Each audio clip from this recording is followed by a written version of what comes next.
नमस्कार विद्यार्थी मित्र. इयत्ता 12वी मराठी युवक भारती बोर्डाच्या कृतीपत्रिकेनुसार घटकनिहाय सराव आपण करतो आहोत. व्याकरण विभागातील समास या घटकावर आधारित बोर्ड पॅटर्ननुसार तयार केलेला एक टेस्ट पेपर आपण सोडविणार आहोत. तुम्हा सर्व विद्यार्थ्यांची मराठी विषयाची बोर्ड परीक्षेची परिपूर्ण तयारी या माध्यमातून नक्की होईल असा मला विश्वास आहे. ज्या विद्यार्थ्यांनी समास अथवा व्याकरणाचे जे घटक आहेत तर त्यांचा अभ्यास केलेला नसेल तर या सर्व व्याकरणावरील घटकांची यूट्यूब लिंक मी डिस्क्रिप्शन बॉक्समध्ये ठेवलेली आहे. तुम्ही या सर्व घटकांचा तेथून चांगल्या प्रकारे अभ्यास करू शकता. चला तर मग आपण समासावरील एक टेस्ट पेपर आपण सोडवूया. कोणताही टेस्ट पेपर सोडविण्यापूर्वी ज्या घटकावर आधारित आपण टेस्ट देणार आहोत तर त्या घटकाची थोडक्यात उजळणी आपण करणं आवश्यक आहे. आज आपण समास या घटकावरील हा टेस्ट पेपर सोडविण्यापूर्वी त्याची थोडक्यात उजळणी करूया. पाच समासात कोणतं पद अथवा कोणती पदं महत्त्वाची आहेत यावरून समासाचे 4 मुख्य प्रकार पडतात हे आपण अभ्यासलेलं आहे. पहिले पद महत्त्वाचं असलेला समास म्हणजे अव्ययीभाव समास. दुसरे पद महत्त्वाचे असलेला समास म्हणजे तत्पुरुष समास. दोन्ही पदे महत्त्वाची असलेला म्हणजे द्वंद्व समास आणि दोन्ही पदे महत्त्वाची नसून त्यांनी सूचित केलेलं वेगळंच पद महत्त्वाचं आहे तो समास म्हणजे बहुव्रीही समास. विद्यार्थी मित्र हो, समासाचे जे प्रकार आहेत तर ते आता तुमच्या लक्षात आलेले आहेत. अव्ययीभाव समास, तत्पुरुष समास आणि तत्पुरुष समासाचे विभक्ती तत्पुरुष समास, कर्मधारय समास, द्विगु समास हे उपप्रकार आहेत. तर द्वंद्व समास याचे जे उपप्रकार आपण अभ्यासलेले आहेत ते म्हणजे इतर द्वंद्व समास, वैकल्पिक द्वंद्व समास, समाहार द्वंद्व समास आणि चौथा मुख्य प्रकार आहे समासाचा तो म्हणजे बहुव्रीही समास. अशा प्रकारे हे 4 मुख्य समास आणि तत्पुरुष समासाचे उपप्रकार व द्वंद्व समासाचे उपप्रकार आपण अभ्यासलेले आहेत. आता पहा, अव्ययीभाव समास म्हणजे काय तर जेव्हा समासातील पहिले पद बहुधा अव्ययी असून ते महत्त्वाचे असते व या सामासिक शब्दाचा वापर वाक्यात क्रियाविशेषणासारखा केलेला असतो तेव्हा अव्ययीभाव समास होतो. आणि त्यासाठीची काही उदाहरणं सुद्धा आपण बघितलेली आहेत. आपण अव्ययीभाव समास म्हटलं की या समासामध्ये पहिले पद महत्त्वाचे असते हे लक्षात घ्यायचं आहे. पहा, इथे विग्रह दिलेला आहे जन्मापासून. आपल्याला सामासिक शब्द त्याचा लिहायचा आहे. अर्थातच आजन्म. इथे आ हे काय आहे, अव्यय आहे आणि त्याचा अर्थ पासून असा होतो. आणि अजन्म हा सामासिक शब्द आणि त्याचा विग्रह आहे जन्मापासून. म्हणजेच इथे पहिलं पद जे आहे तर ते महत्त्वाचं आहे. प्रतिदिन म्हणजे प्रत्येक दिवशी. कंठापर्यंत म्हणजेच अखंड असा सामासिक शब्द तयार होईल. व्यक्तिगणिक म्हणजेच प्रत्येक व्यक्तीला आणि प्रत्येक दारी याचा सामासिक शब्द कोणता तयार होईल तर दारोदारी. अशा प्रकारची उदाहरणं आपण अभ्यासलेले आहेत आणि यावरूनच आपल्याला अव्ययीभाव समास म्हणजे काय हे लक्षात येते. आता तत्पुरुष समास हा जो काही मुख्य प्रकार आहे तर तो आपण समजावून घेऊया. पहा, इथे खालील तक्ता पूर्ण करायला आपल्याला सांगितलेला आहे. राजाची आज्ञा म्हटलं की आपल्याला राजाज्ञा हा सामासिक शब्द यावरून तयार करता येतो. 8 अंगांचा समूह म्हणजेच अष्टांग आणि उत्तम असा पुरुष म्हणजेच पुरुषोत्तम. आपल्याला ही उदाहरणं पाहिल्यानंतर लक्षात येतं की ज्या समासातील दुसरे पद महत्त्वाचे असते व अर्थाच्या दृष्टीने गाळलेला शब्द किंवा विभक्ती प्रत्यय विग्रह करताना घालावा लागतो त्यास तत्पुरुष समास असे म्हणतात. आपण जेव्हा समास या घटकाचा अभ्यास करतो तेव्हा आपल्याला या सगळ्या जे काही तत्पुरुष समास आणि तत्पुरुष समासाचे जे पोट प्रकार आहेत तर ते सुद्धा आपल्याला माहिती आहेत. की पहा, विभक्ती तत्पुरुष समास, कर्मधारय समास आणि द्विगु समास या उपप्रकारांचा सुद्धा आपल्याला अभ्यास करायचा आहे. आता तिसरा प्रकार आहे मुख्य प्रकार तो म्हणजे द्वंद्व समास. आता ज्या समासामध्ये दोन्ही पद महत्त्वाचे असतात तर त्याला आपण द्वंद्व समास असे म्हणतो.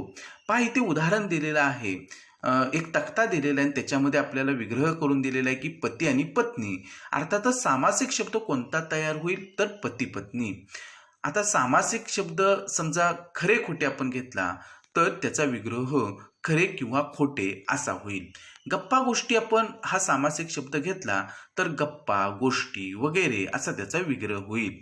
आता या उदाहरणावरून आपल्या लक्षात येतं की ज्या समासाची दोन्ही पदे अर्थदृष्ट्या म्हणजे समान दर्जाची असतात त्याला द्वंद्व समास असे म्हणतात. म्हणजेच त्या ठिकाणी ही दोन्ही पदं म्हणजे पती आणि पत्नी, पती पत्नी हा जो सामासिक शब्द आहे याच्यामध्ये पती आणि पत्नी ही दोन्ही पदं महत्वाची आहेत. म्हणजे दोन्ही पदं ज्या समासामध्ये मुख्य पदं असतात, महत्वाची पदं असतात, तेव्हा त्याला आपण द्वंद्व समास असं म्हणतो. आता सामासिक शब्दांचा विग्रह करण्याच्या पद्धतीवरून या द्वंद्व समासाचे 3 उपप्रकार जे आहेत तर ते पडतात.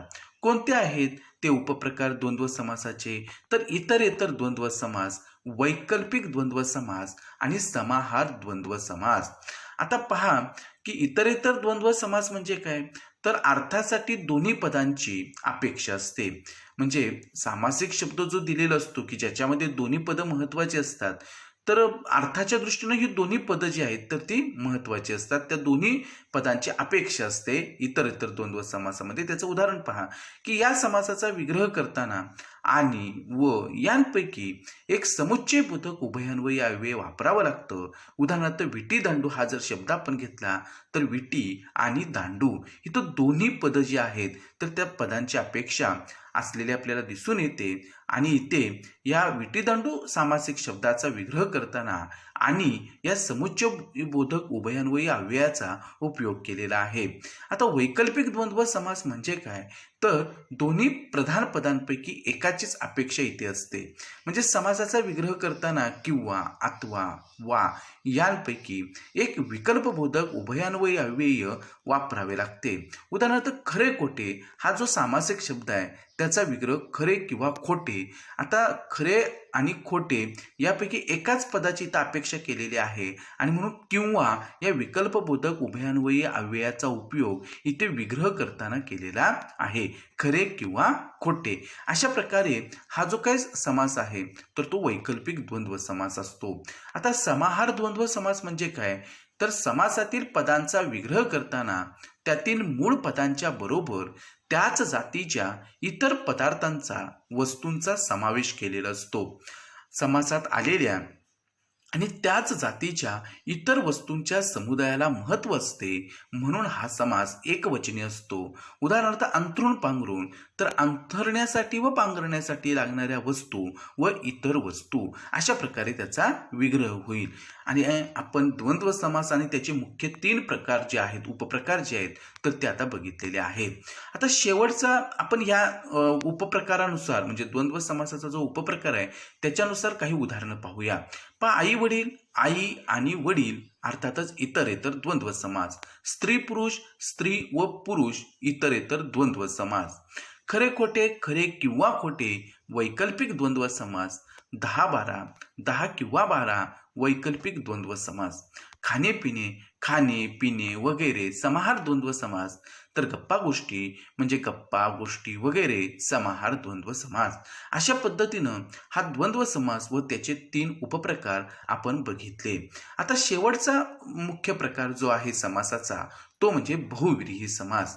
आता बहुव्रीही समास जो आहे तर याच्यामध्ये दोन्ही पदांशिवाय तिसऱ्याच पदाचा जेव्हा बोध होतो तेव्हा त्या समासाला आपण बहुव्रीही समास असं म्हणतो.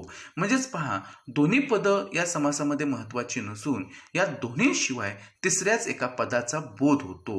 हा सामासिक शब्द त्या तिसऱ्या पदाचे विशेषण असतो. म्हणजे बहुव्रीही समासातला समासाचा जो सामासिक शब्द असतो तर त्याच्यामध्ये आपल्याला दोन्ही पदांपेक्षा तिसऱ्या पदाचा जो बोध होतो तर ते त्या ठिकाणी महत्त्वाचं असतं आणि त्या तिसऱ्या पदाचंच विशेषण म्हणजे हा सामासिक शब्द असतो. या सामासिक शब्दाचा विग्रह करताना गाळलेली पदं योजावी लागतात. हे आपण उदाहरणावरून समजावून घेऊया.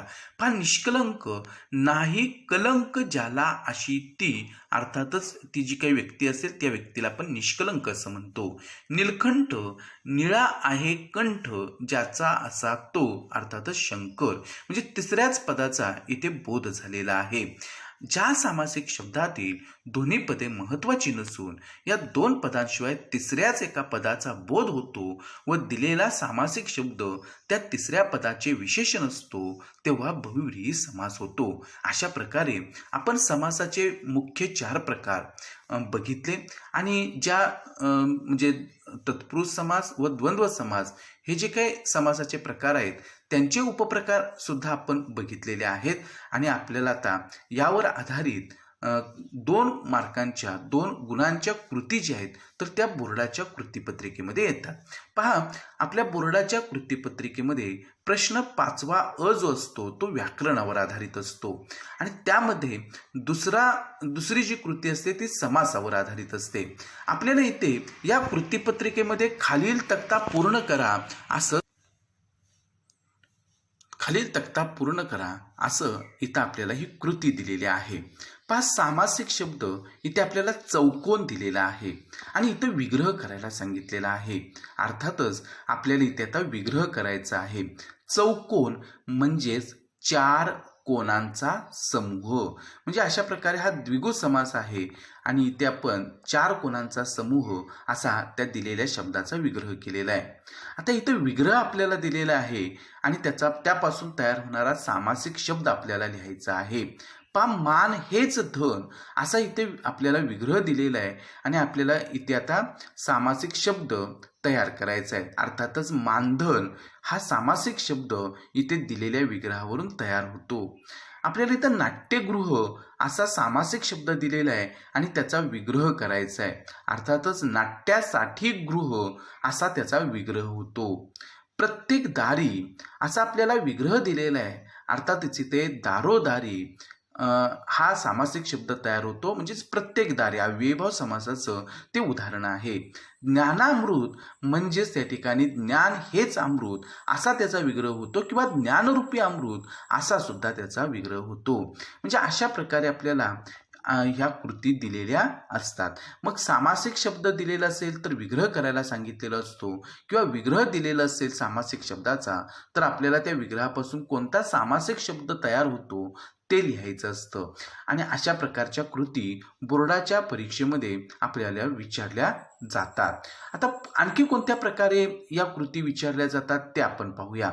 पहा, इथे आपल्याला तक्ता पूर्ण करायला सांगितलेला आहे आणि सामासिक शब्द, विग्रह आणि समासाचे नाव असं आपल्याला इथे 3 कॉलम करून दिलेले आहे. आता पहिल्या ह्याच्यामध्ये आपल्याला सामासिक शब्द दिलेला आहे खरे खोटे, आपल्याला त्याचा विग्रह करायचा आहे आणि समासाचं नाव दिलेलं आहे द्वंद्व समास. आता खरे खोटे म्हणजेच खरे किंवा खोटे, अर्थातच वैकल्पिक द्वंद्व समासाचं हे उदाहरण आहे.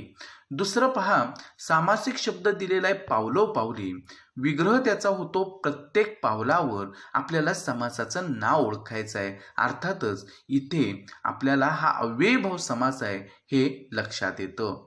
आता सामासिक शब्द आपल्याला दिलेला नाहीये तिसऱ्या ह्याच्यामध्ये कृतीमध्ये, विग्रह दिलेला आहे न्यायाप्रमाणे आणि समासाचं नाव त्याचं दिलेलं आहे अव्ययीभाव समास. अर्थातच इथे आपल्याला जो सामासिक शब्द बनतो तो लिहायचा आहे यथा न्याय असा तो सामासिक शब्द बनेल, म्हणजेच न्यायाप्रमाणे अव्ययीभाव समास. आता चौथा आपल्याला इथे उदाहरण दिलेलं आहे की कृती दिलेली आहे दुष्काळ असा सामासिक शब्द आहे, त्याचा विग्रह करायला सांगितलेला आहे. समासाचं नाव दिलेलं आहे कर्मधारय समास. आता दुष्काळ म्हटलं की त्याचा विग्रह काय होईल, दु असा काळ, म्हणजेच वाईट असा काळ. अशा पद्धतीनं याचा विग्रह होईल आणि हे कर्मधारय समासाचं उदाहरण आहे. आता 5वा आपल्याला कृती दिलेली आहे सामासिक शब्द आहे जितेंद्रिय आणि विग्रह आहे त्याचा जिंकली आहेत इंद्रिये ज्याने असा तो. अर्थातच इथे समासाचं नाव काय येणार आहे, बहुव्रीही समास. कारण इथे जितेंद्रिय मध्ये दोन्ही पदांपेक्षा तिसऱ्याच पदाचा इथं बोध होतो आणि म्हणून त्या ठिकाणी हे बहुव्रीही समासाचं उदाहरण आहे. अशा प्रकारे आपल्याला या कृती बोर्डाच्या कृतीपत्रिकेमध्ये विचारलेले असतात. आता आपल्याला आणखीन कोणत्या प्रकारे या घटकावर कृती येऊ शकतात ते आपण पाहूया. पहा, इथे आपल्याला दरडोई या सामासिक शब्दातील समास ओळखून लिहा असं सांगितलेलं आहे. तर अर्थातच आपल्याला इथे पर्याय सुद्धा दिलेले आहेत. अ तत्पुरुष समास, ब अव्ययीभाव समास, क द्वंद्व समास आणि ड बहुव्रीही समास. आता दरडोई म्हटलं की दर हे काय आलेलं आहे, अव्यय आलेला आहे. दर डोई, प्रत्येक डोईनुसार, म्हणजेच इथे हा अव्ययी भाव समास आहे हे आपल्या लक्षात येतं. आता दुसरं आहे उदाहरण, दुसरी कृती दिलेली आहे की जीवनचक्र या सामासिक शब्दातील समास ओळखून लिहा. पर्याय दिलेला आहे विभक्ती तत्पुरुष समास, द्विगु समास, द्वंद्व समास आणि अव्ययी भाव समास. आपल्याला तर विग्रह पहिल्यांदा करावा लागेल जीवनचक्रचा. तर जीवनाचे चक्र, अर्थात जिथं षष्टी विभक्ती तत्पुरुष समास आहे, म्हणजेच पर्याय इथे आपल्याला लिहावं लागेल विभक्ती तत्पुरुष समास. आता तिसरं आपल्याला कृती दिलेली आहे की पंचमहाभूते या सामासिक शब्दातील समास ओळखून लिहा. आता इथे दिलेला जो सामासिक शब्द आहे तर त्यावरून आपल्याला हा समास ओळखता येतो. पर्याय दिलेले आहेत अव्ययी भाव समास, ब द्विगु समास, क द्वंद्व समास आणि ड बहुव्रीही समास. आता पंच म्हटलं की आपल्याला इथं संख्या आलेली आहे आणि 5 महाभूतांचा समूह म्हणजेच हा द्विगु समास आहे हे आपल्याला ओळखता येतं. याच्यामध्ये चौथी कृती आपल्याला दिलेली आहे की स्त्री पुरुष या सामासिक शब्दातील समास ओळखून लिहा. आणि पर्याय दिलेले आहेत बहुव्रीही समास, ब अव्ययी भाव समास, क तत्पुरुष समास व ड द्वंद्व समास. आता स्त्री आणि पुरुष असा त्याचा विग्रह होतो, म्हणजेच हा कोणता समास आहे तर इतरेतर द्वंद्व समास. म्हणून इथे आपण दिलेल्या पर्यायामधून योग्य उत्तर इथं लिहायचं आहे द्वंद्व समास. आता लक्ष्मीकांत या सामासिक शब्दातील समास ओळखून लिहा अशी आपल्याला कृती दिलेली आहे. अर्थातच आपल्याला इथे पर्याय दिलेले आहेत की बहुव्रीही समास, ब अव्ययी भाव समास, क तत्पुरुष समास आणि ड द्वंद्व समास. अर्थातच आपल्याला पहिल्यांदा दिलेल्या सामासिक शब्दाचा विग्रह काय होतो ते बघावं लागेल. पहा, लक्ष्मीकांत या सामासिक शब्दाचा विग्रह काय होईल तर लक्ष्मीचा जो कांत तो, याचाच अर्थ आपल्याला इथे दोन्ही पदांपेक्षा तिसऱ्याच पदाचा बोध करून दिलेला आहे, म्हणजे हा समास बहुव्रीही समास आहे. अशा प्रकारच्या कृती आपल्याला विचारल्या जाऊ शकतात. आता आपल्याला आणखीन कोणत्या प्रकारे कृती विचारतात ते पाहूया. पहा, खालील कृती पूर्ण करा असं त्या ठिकाणी आपल्याला सूचना दिलेली आहे. आणि त्याच्यामध्ये पहिली कृती दिलेली आहे प्रतिवर्षी या सामासिक शब्दातील समासाचे नाव लिहा. आपल्याला समासाचे सगळे प्रकार उपप्रकार आता माहिती आहेत, मग आपण त्यानुसार याची उत्तरं लिहायची आहेत. प्रतिवर्षी म्हटलं की प्रत्येक वर्षी, म्हणजेच हा अव्ययी भाव समास आहे. दंतवैद्य या सामासिक शब्दातील समासाचे नाव लिहा ही दुसरी कृती आहे. अर्थातच दंताचा वैद्य म्हणजेच विभक्ती तत्पुरुष समास या सामासिक शब्दामध्ये आहे, म्हणून त्याचं उत्तर आपण विभक्ती तत्पुरुष समास असं लिहायचं आहे. तिसरी कृती दिलेली आहे की परमेश्वर या सामासिक शब्दातील समासाचे नाव लिहा. परमेश्वरचा विग्रह आहे परम असा ईश्वर, म्हणजेच कर्मधारय समास. आपण कर्मधारय समास असं त्याचं उत्तर लिहायचं आहे. चौथा आहे सुख दुःख या सामासिक शब्दातील समासाचे नाव लिहा. आता इथे सुख आणि दुःख म्हणजेच इतरेतर द्वंद्व समास आपल्याला लिहावं लागेल. आता पाचवी कृती दिलेली आहे की शब्दकोश या सामासिक शब्दातील समासाचे नाव लिहा. तर अर्थातच विग्रह पहिल्यांदा करून घ्यावा लागेल. शब्दांचा कोश म्हणजेच विभक्ती तत्पुरुष समास हे त्याचं उत्तर असेल. अशा प्रकारच्या कृती आपल्याला बोर्डाच्या कृतीपत्रिकेमध्ये विचारल्या जातात. विद्यार्थी मित्र हो, आपल्याला प्रत्येक समासाच्या भरपूर उदाहरणांचा सराव करावा लागेल. प्रत्येक सामासिक शब्द व त्याचा विग्रह काय होतो हे आपल्याला माहिती असायला पाहिजे. प्रत्येक समास तो समास कसा ओळखायचा, दिलेल्या समासाच्या कोणत्या उपप्रकारांचा आपल्याला अभ्यास आहे, ते सगळे उपप्रकार यांची आपण जर चांगली उजळणी केली तर नक्कीच आपल्याला अशा प्रकारच्या कृती सोडविता येतात. विद्यार्थी मित्र हो, आज या व्हिडिओमध्ये आपण इथेच थांबणार आहोत. अशाच प्रकारच्या अनेक घटकांचा सराव आपण करणार आहोत. आज आपण इथेच थांबू. धन्यवाद.